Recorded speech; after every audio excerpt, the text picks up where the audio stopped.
Gallery VER Podcast Contemporary Art and Anything Related. Hi, this is Gallery VER Podcast, and the topic today is Swaggering into Death with Be and Brian. And of course, we are here with Be Takerng Pattanopas and Brian Curtin. My name is Pearamon, and I am the moderator of this podcast today. So, Be and Brian, can you give us some introduction to yourself? I'm Be Takerng Pattanopas, an artist based in Bangkok. I work across media, various media, including installation, sculpture, painting, and recently I kind of tap into the area of augmented reality. Yeah, recently I was selected for Bangkok Art Biennale 2022. Yeah. Okay, and my name is Brian Curtin. I'm Irish born, and I've been living in Bangkok since 2000. I work as an art critic, and I've just published a book, a survey of contemporary Thai art since the 1990s till now. I published it last year, and I write for many magazines, and I also teach art and design across Chulalongkorn University and Silpakorn. Also, and I worked as a curator of art for around 10 years, from 2007 to 2017.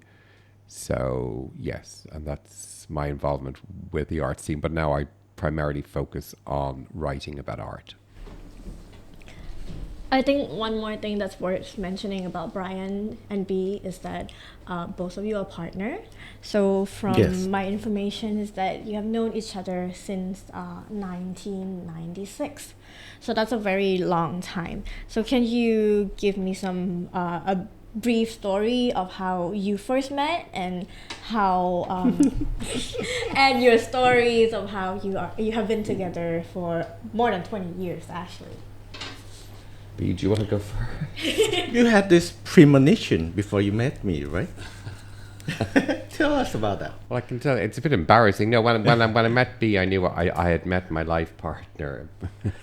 I didn't know, but he didn't know. So it took a year of relentless aggression and manipulation. Yeah, basically. We won't go any further into details about that, by the way. So sorry, just to quickly add, we were both just studying for PhDs at an art school in England when we met. Brian started before me. 1 year before me, and finished after you. And then I kind of moved from Cardiff, Wales, to Cheltenham, where we both studied for a PhD.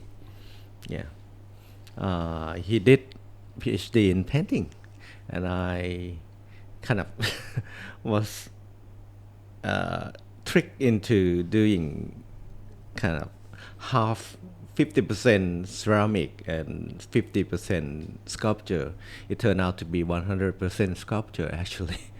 So yeah, and then I completed a doctorate. It was, we both, I mean, they're basically studio practices. And as B has just said, his master's degree, his postgraduate was in ceramics, and then he moved into sculpture, whereas my work was always in painting and drawing. It was in quite a traditional fine art, but then after the PhD, it wasn't something I pursued, and I became more interested in writing about art. You still do? Well, I still have some degree of a practice, but not as a professional one. So, and then we were in England for 6 years, I think, or so. So six. Well, B was in England longer, but we were in the same art school for around 6 years. Then I moved here in 2000 because I was offered a job, I was offered work at Rangsit University. So I moved to Bangkok just before, a few months before B moved back full time. And B had been on a Thai Royal Scholarship. Yes, the government scholarship. Which means that you would have... Which means that I'm tied to the contract, kind of tenure teaching in Chulalongkorn University. Yeah. So how long have you been teaching at Chulalongkorn University Since 2001 now? So that's January. 26, 27 years. Yes. And so you have been together in Bangkok since then. I mean, even before you moved to Yeah, Bangkok. altogether we've been together since 1996. So going 27 years now. I mean, there's lots more we could say. I mean, it sort of haunted B's career a bit. There's more we could say about that. The fact that we're connected, we've never kept it private. I've just published a review of the Bangkok Art Biennale 2022, where I did mention our relationship because, as we will discuss later, I'm part of B's installation as part of the Biennale. It's sort of haunted us. I mean, I've written about B's work before. There's no real, it's a whole other conversation. There's no real way to, there's no black and white answer to actually this in terms of our professional context. So, but we have certain opinions. One of them is that B shouldn't be punished for his relationship with me. But having said that, I think I'm throwing the conversation somewhere. Yeah, Okay. yeah. Just to let the public know that it's because some magazine, to be specific, view this relationship as conflict of interest. So, as an art critic, to write about his partner is a conflict of interest to some magazines. And it isn't to other magazines. So there is a flip side. But I think I have seen both of you support each other through your work. And to me, it feels like the work at the recent Biennale at Wat Prayun Yes. is actually one of the first work that I see Brian like physically, not physically, but visually a very accurate visual of Brian in B's work. I want to talk more about your education. So you said that you did your PhD in ceramics and then sculptures, but then you told me that before you were studying graphic design. Can you give me some insights on how graphic design affects your work? Actually, I never dream of becoming or wanting to become an artist at all. I started off wanting to do product design, but within the Department of Industrial Design, where I studied for the BA, they offer teaching in graphic communication design. So I jumped into that, and then later on, I became a copywriter for advertising. Then I got a scholarship to the university want me to study ceramic for master degree and PhD level. During my master study, for some reason, the tutor in Wales didn't agree with me doing design work in ceramic. They pushed me towards contemporary art, probably with their instincts. Whereas the other English student, Welsh student were encouraged to do whatever they want. And at the end of the degree, I met a few people, especially the head of sculpture in Cardiff. And he said my form was the strongest, even stronger than his sculpture student.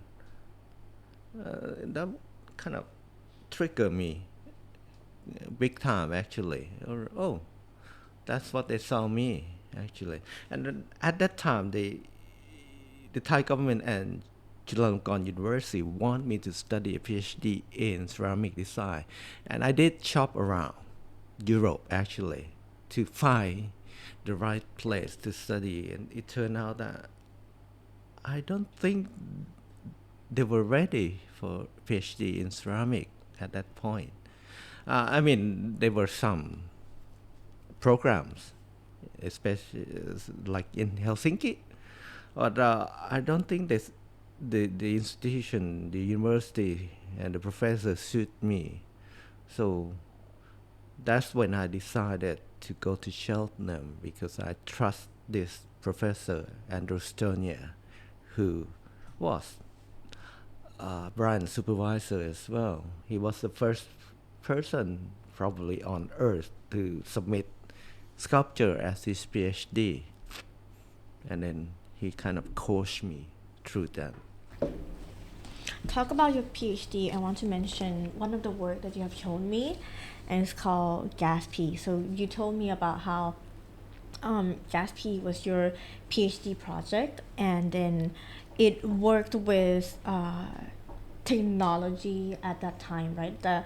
So you told me that the technology that used to create Gas-P, this work, is very new at that time. So can we talk more a bit on this?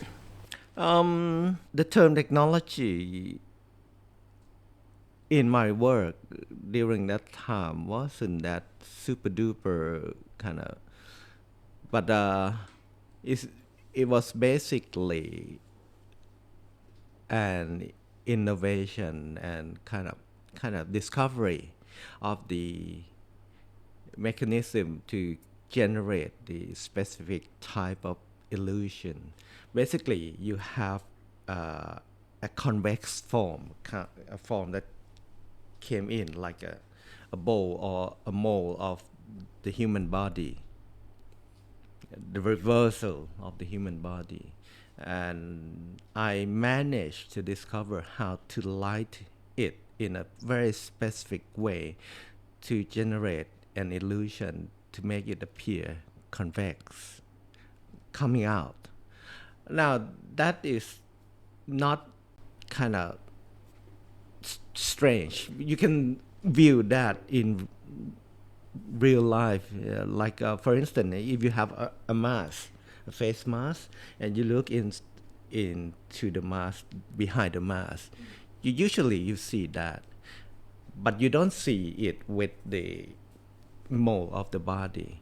What I discovered was that there are some certain conditions like very diffuse light, framing, kind of setting this installation to kind of train the eye of the viewer to see that. Yeah.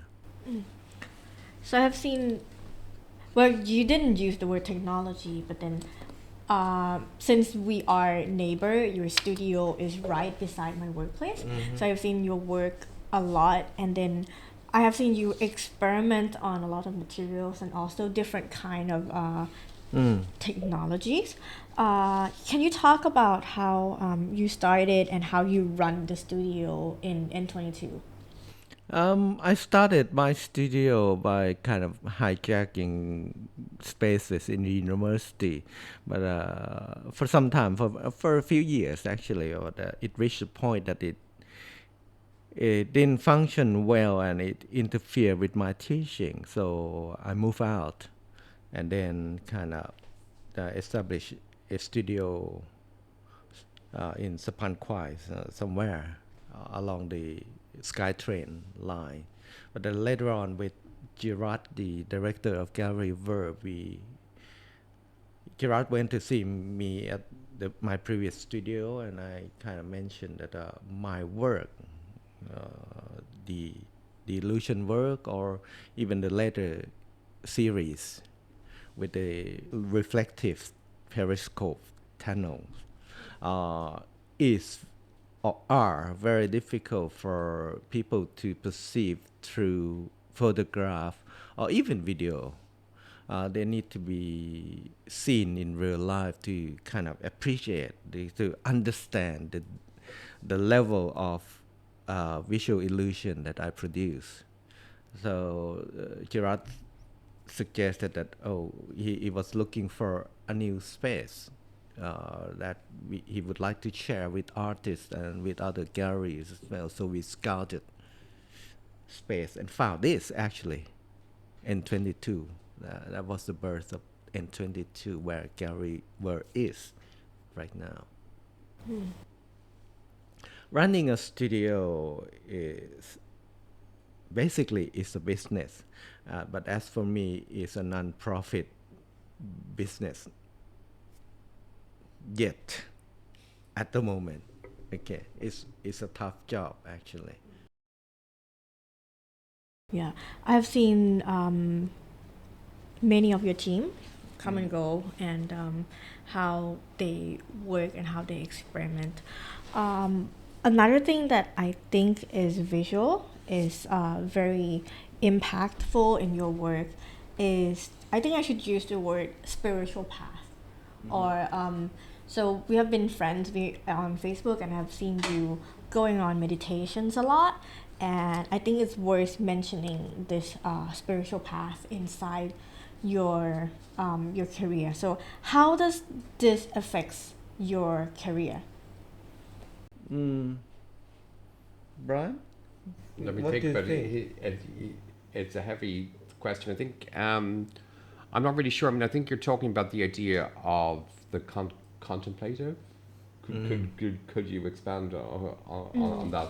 And it is that idea of sort of capturing someone's attention and slowing it down right from the beginning, from the earlier work, which also played with the sort of trickery of three-dimensional, with the illusion of three-dimensional form, which actually turned out to be light. So you could discuss your earlier work, which was about that as a metaphor for impermanence. It was it was derived from Buddhism as Yes. being a sense of contemplating your own, was pretentiously put, but we'd say our own corporeality, our own physical existence. So I think that's where it comes into a sort of contemplation Yeah. of the impermanence of physical existence, which is a key Buddhist idea. Yeah, at the core of Buddhist teaching, the aim, the goal,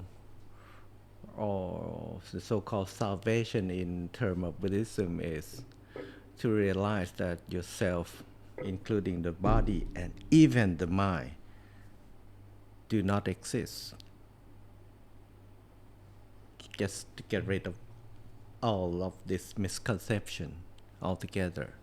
So my PhD work was essentially about that, but I treat it technically, but at the back of my mind, this issue was there without me thinking about it. It just came out. And as you asked how my spiritual practice or mental practice affect my artistic practice, I would say it affect my life big time actually. I was obsessed with my own death since I was very young. So I was obsessed with this, interested in the mental practice since I was younger than 10. So it's been ongoing for over 40 years. And I suppose, I mean, you could ask, I think, from that is that what would have attracted you to that?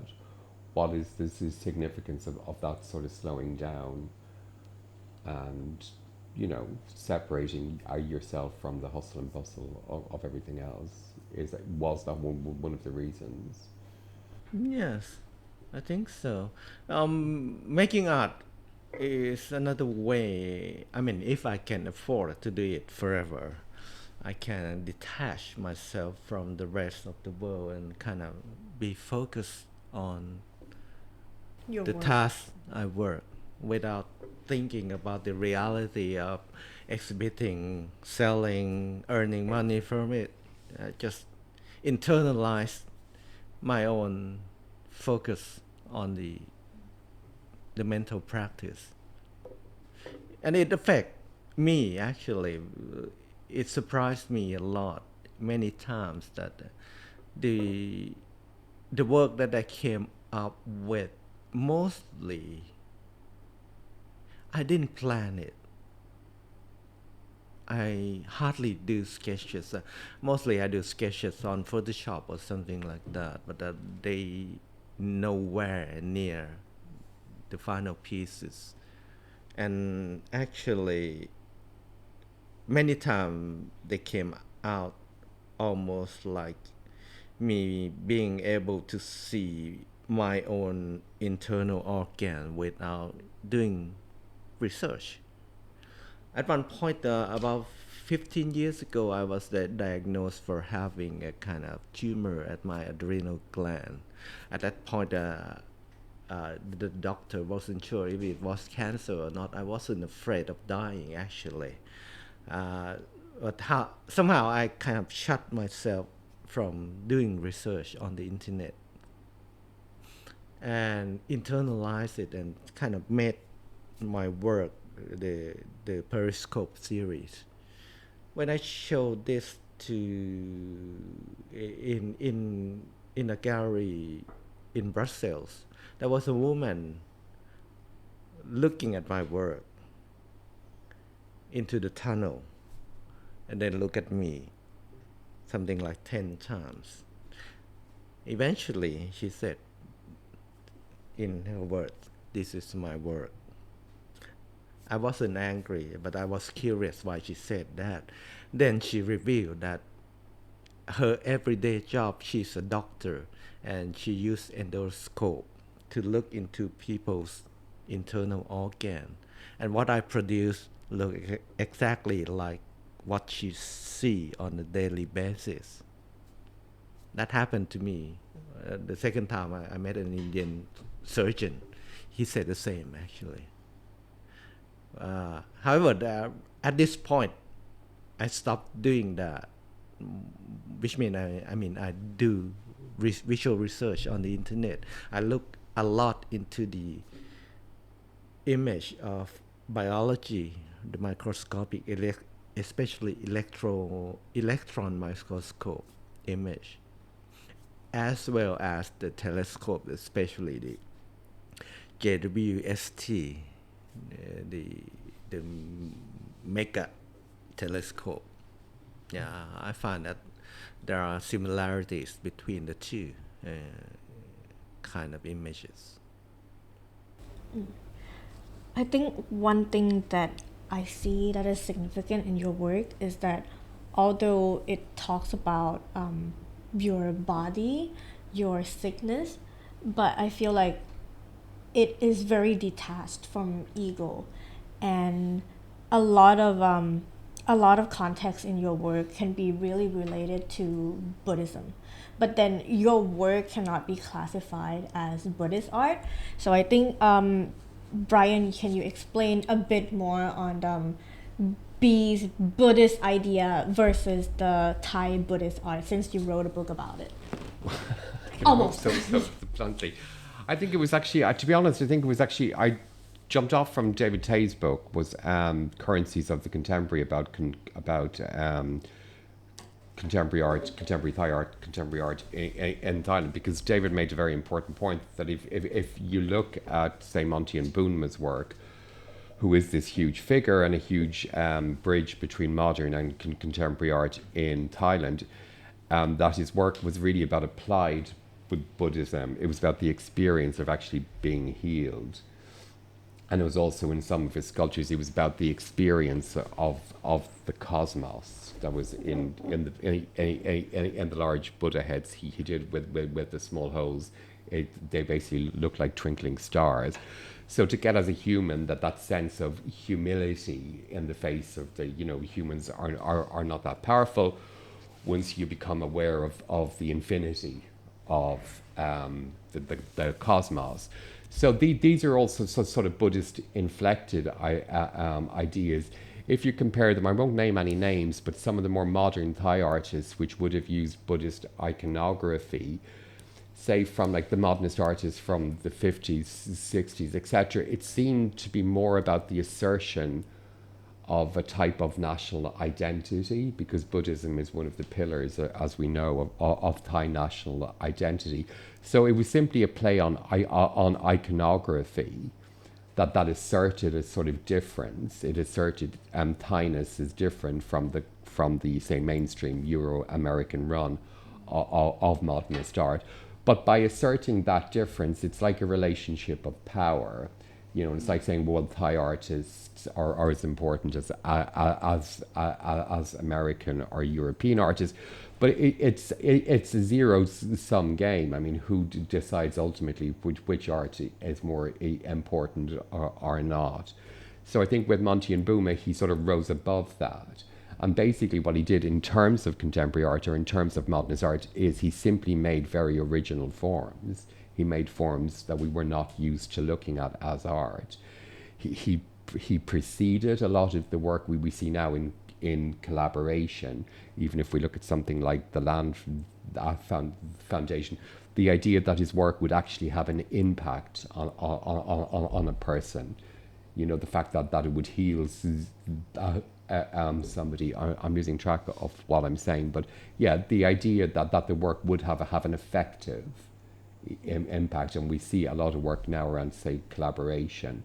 So that's basically, I mean, in terms of the history, in terms of world histories of art, in terms of global histories of art, what Montian did was draw a lot of references from expressionist art, from like so-called European trends, from art Pravero in Italy, but he invented something new, and it didn't look like anything we had seen before. So I think that's the fundamental point. So when you mentioned Monty and Boomer, there's one thing that reminded me. So when B was showing his work, a solo show at VER in 2018, there was this one work that is a tribute to Monty and Boomer, but we have had visitors that talks about how B's work reminded them of the concept of Monty and Boomer work. And I think it's worth diving into this idea that so we were talking earlier about how B's work and Montian's work look at death in a different way. So how Montian's work would be more about lamenting the death of the loved one and then to his own death eventually. B's work is more of accepting death, accepting and putting ego outside and more exploring into it, while Montian's work is more on the healing side. I think one thing that is worth mentioning is also your material use. So Montian's material use, since it is aimed to heal, is very medicinal. There are many Thai herbs used in the work, while B's it's very work, soothing, right? yes, that's the word. While B's work, so from what I see, many of them are very toxic. For example, Or at least look very toxic, very dangerous. it can be toxic to body too. Things like magnetic powder can be very toxic. Resin, when epoxy, right? When it's in liquid form, it can be very toxic. And also, even your work looks like we're exploring some sort of a disease or a diseased body. I think it's worth for you to talk or discuss about this. I just realized recently that what I've been trying to do for 26 years was to kind of look for something mainstream, something that is used on a daily basis by everyone. I mean, many people. And at the same time, look at the ugly or kind of very untrendy, uncool stuff, the ugly one, and try to turn that into contemporary art, kind of put them into the format that talks about my own elements in a kind of spiritual way, yeah, abstract, semi-abstract, as Anderson and Lowe, the artist, the duo artist, put it. He said, what I did, they said, what I did was giving kind of organ, semi-abstract form that haunts you. I think the word haunting is very significant in B's work. But also, I think, I mean, one of the things that's just actually sprung to mind is also you can talk about the move away in B's work from the earlier work where they're more literal representations or where you can recognize the human body, now his work has become a lot more abstract. Yes, so I think one of the things that does is that it draws out a certain sort of analogy between the human body and sort of everything else in the world, because the one thing that connects humans to everything else in the world is basically mortality. Whether, I mean, I don't want to sound facetious, but I mean, the table doesn't last in the same way that human bodies don't last. So I think that abstraction you have in the work is to do with that analogy between the human body and the world itself, because it's premised on this notion that what connects us all, from plants to tree, from plants to buildings to bodies, is mortality. None of this lasts. So I think that's the major insight. Yeah? I'm speaking like very randomly now, but I think that would be the shift. And it is to do with that play with death, as Anderson and Lowe in their commentary on Instagram said, because there is that sense of sort of, it's not decay, but there is a sense of things shifting, moving, something that's basically unstable. Yeah, that's not permanent. The conversation is getting very profound. Yeah, there was one kind of supporter of BAB, Cunard, said something quite profound actually when he saw my work, especially the plaque, the marble plaque with my name and Brian's name, and the animation of us swaggering, as if we don't care. We welcome it, yes. We welcome death. And he said he found it so unsettling. That was interesting.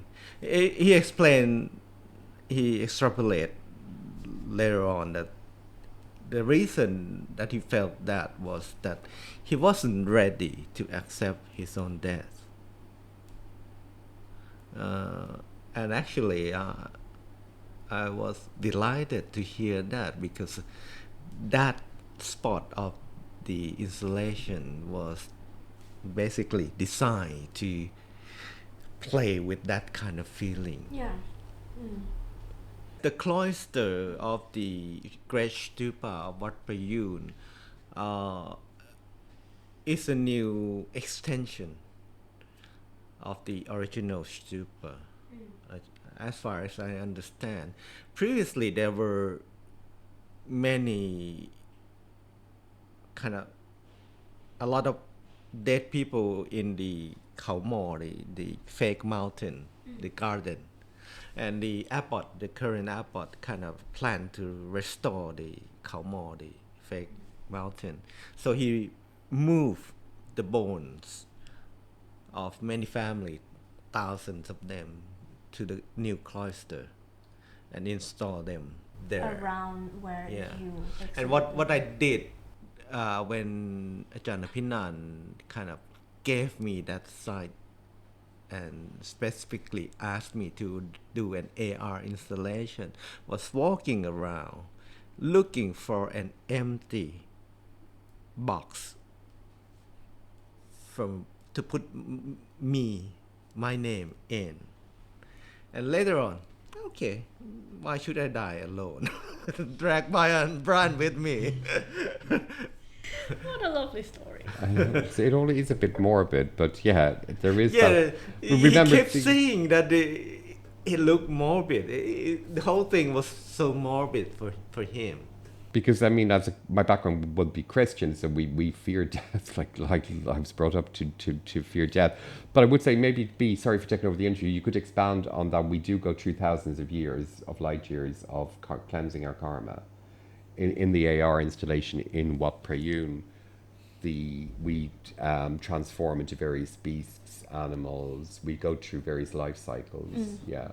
Yeah. So maybe you could expand on that. It's to do with again the recognition of that the self is not important. Yeah, in Buddhism we are taught that death is not the end of life. Actually, it carry on as long as you have There's a this cycle. desire. Oh, And it's a vicious circle. filled with karma. Yes, exactly. And it doesn't matter what life form you become, even you become kind of angel or Brahma, probably the highest realm within the Buddhist cosmology. You still, at the end of the day, no matter how long it is, it could be eons. The Brahma or the angel die anyway, and then the likeliness is that you can become something else, demon, the kind of animal, human being as well, and then kind of it carry on forever, almost like the birth and death of the universe. And actually, you can safely say that we've been around, all of us, all kind of beings have been around longer, much longer than the age of the universe, longer than the Big Bang. It go on forever. And that idea is scary to me. I want to get away from it for good. But you still have desire, and therefore it keeps going on. Yeah, that drive my mental practice. I try to get rid of this. Actually, when you mentioned that in my work, you don't see the atta, The self, the the self, ego. the ego there. I would reject that idea. Actually, it might not be obvious, but the fact that I still produce art, my ego is still there. Yeah. The difference, if we talk about Buddhist art in general and my own practice related to mental practice, is that what I try to say in my work is not to do with using motif, hierarchy, ornament to serve the kind of the idea of organized religion as such. I don't say anything through my work about the condition, the state of mind that I don't understand. I only say what I have already experienced. That is just to share my spiritual experiences. That's all. I don't claim to be enlightened. I think it's very interesting how your idea is a very it's the thought of idea that young people wouldn't think of, but then the work at the Wat Prayun is aimed towards younger generation, how they use AR, how the younger generation would understand how to play with your artwork using technology more than older people. So I want to know about your idea or any advice towards younger generation, those who sees your work or those who wants to become artists or work in art or creative fields. Also, since you are a teacher, you have been teaching for over 20 years, can you give a bit of advice for the younger generation? I'm not sure I'm the right person to give advice to younger generation because I don't see myself as being established or successful at this point. However, first thing first, you have to acknowledge the fact that there's a huge spectrum of professions related to being an artist, different kind of artists. As for the type of artist I pursue for 26 years, I took it very seriously. I've been very stubborn in terms of the content I produce. I kind of, what should I say, strategically or stupidly ignore the fashionable topics that circulate around galleries and museums or even art fair. Say for instance the politics, the Anthropocene, mass migration, Queer LGBTQ. At some point. Although your work can be classified as queer work, considering the form versus the technique, how you use beats and something very feminine. Yes, that's a very good point actually. But my work are not obviously queer. I hardly use kind of naked body, literally. I hardly use sexual organs, literally. Actually, one of the last questions that I've been curious all through this podcast is how do you perceive all of these spiritual practice, mental practice, talking about death? I mean, you have been his partner for so long. How do you perceive this? Does he tempt you into the same path as him, or what do you do? What are your reactions? I'm not sure. I mean, I don't think I can actually answer that in a particularly interesting way, because a lot of the times over the years, I mean, we haven't actually worked together. Some of the forms that Bee's work has taken over the years wouldn't be of personal interest to me, and vice versa. Some of the stuff I write or research or read about wouldn't be of interest to Bee. I would say lately, I mean, it's a bit of a bland answer, that's certainly because Bee's living with somebody who spends a lot of time, who spends time meditating, seeking certain sort of spiritual advice. That has definitely rubbed off on me so lately, because, you know, when you find yourself getting older and you I carry a lot of anger and hate and hatred, and you start to see somebody, like after being in therapy and things, but when you see somebody with a more spiritual practice that seems to work. But otherwise, I don't think, I mean, what I would get from Bee's work, particularly his most mature work is in the current Biennale, is that you would get what the intention of the work is there. Yeah, you do get that sense of a contemplation of mortality. You do get a sense of that impermanence, and again, how the human body is connected to everything else in the universe, everything else that we know of. So the topic of the podcast today is swaggering into death with Bee and Brian. Mm-hmm. Do you think Brian actually swagger into death with you, or he's actually taking a baby steps? I'm learning to swagger more into that, because when you're around, I mean, even going to what Prayun a lot, I mean, it's a morbid for a Christian. Remember, Christians grow up with a very different attitude to death. I mean, I never saw a corpse until it was actually Bee's father, and I nearly fainted. We hide these things. So that recognition of death, of mortality, is something quite profound. I mean, Christian cultures, we simply hide it.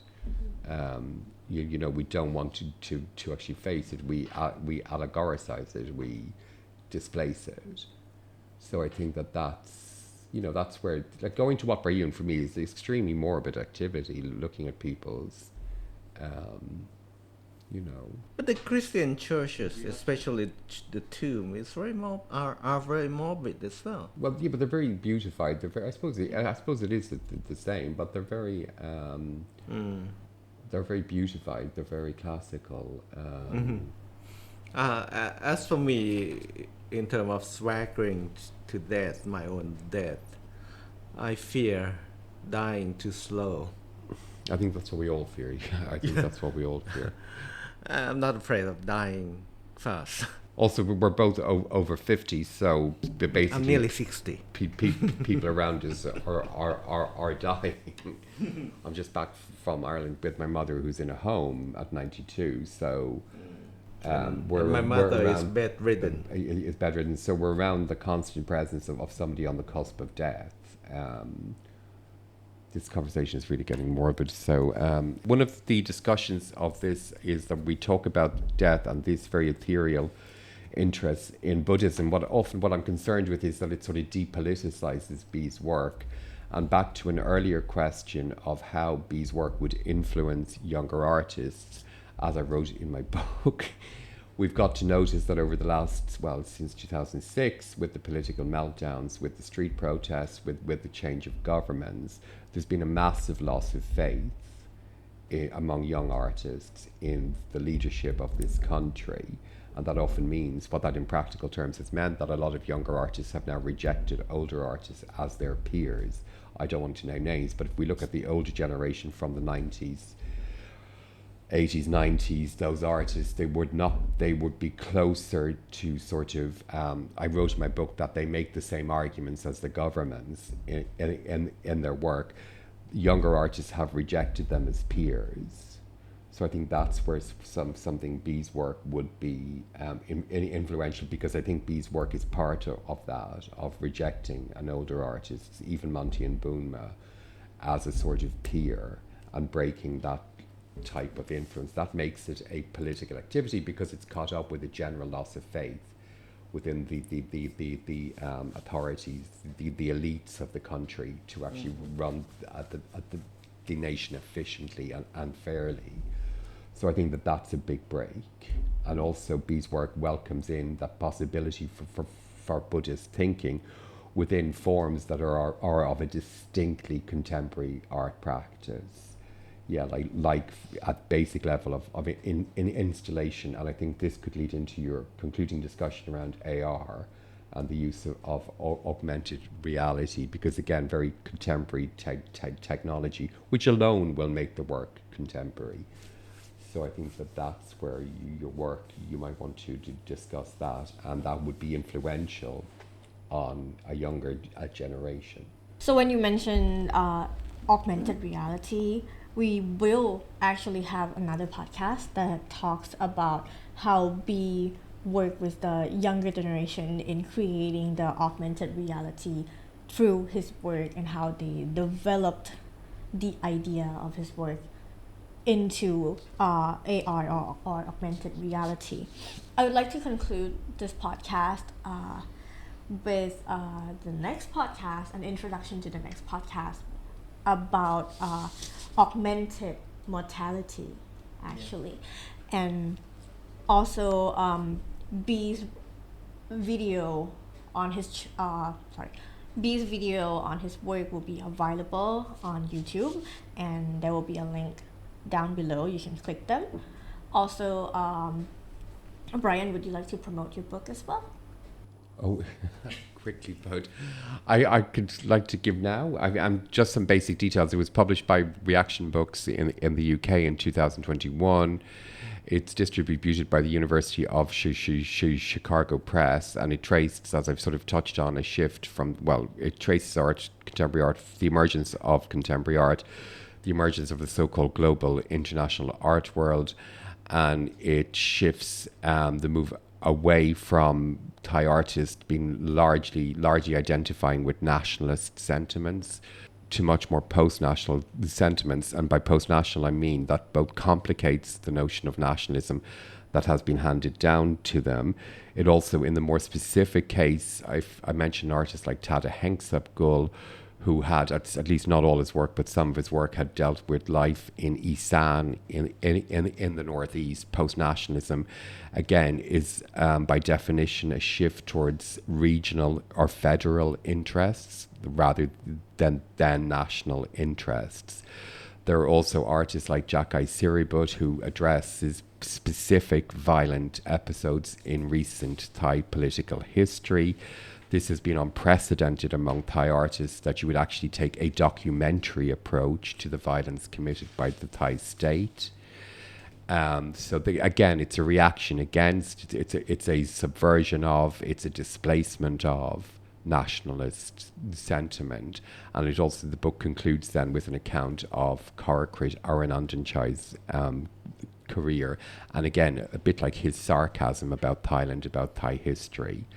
So, and also the very fact of his career as having a major career in his 20s. He had 2 or 3 museum shows. So it also points to just not only about Thailand, but the whole shifting international so-called art world. The whole structures now for being an artist have changed very much from 30 years ago. The fact that Biennale exists in Thailand is one of them. So the book is titled Essential. The book is titled Essential Desires Contemporary Art in Thailand, just pointing to the idea that all art desires to actually do something. And in terms of Thai art, that something can be defined in terms of its diversity, its variability, not its essential interest in being Thai or supporting Thai nationalist sentiment. I think you see, well, I could go on. I mean, the whole nationalist debate is actually very boring. It's a tedious topic for a book, but it's been floating around exhibitions for as long as I've been in Thailand. It needed to be killed off. It needed to be defined and killed off and buried. And that's why then I moved the second half of the book into that more broader idea of post-nationalism, with the aim that other writers, historians can pick up on these themes and do something with them. I think that will be all. And thank you, B, and thank you, Brian, for being with us today. Thank you. โอเคค่ะ in the sky.